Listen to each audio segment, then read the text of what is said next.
সবাইকে আজকের সকালে শুভেচ্ছা জানাচ্ছি, স্বাগত জানাই।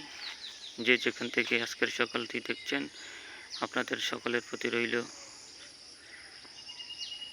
শুভেচ্ছা, ভালোবাসা।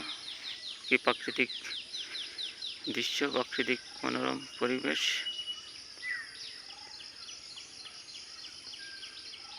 অপরূপ সৌন্দর্যের যে দেশ আমাদের বাংলাদেশ, সেই বাংলাদেশের চিত্রগুলো আসলেই গ্রামীণ পরিবেশ। আপনি যখন স্বচক্ষে দেখবেন তখন এর রূপ দেখতে পারবেন। খালে এখন পানি আসতে শুরু করেছে, বিলে পানি উঠছে, বর্ষার চিত্রটা কিছুটা আঁচ করা যাচ্ছে। এখন কি প্রাকৃতিক মনোরম পরিবেশ, একেবারে ন্যাচারাল দৃশ্য। আজকের সকালে সবাইকে জানাচ্ছি শুভেচ্ছা। যে যেখান থেকে ভিডিওটি দেখবেন, ভালো লাগলে শেয়ার করবেন, কমেন্ট করবেন। সবার দিনটি ভালো কাটুক সেই প্রত্যাশা।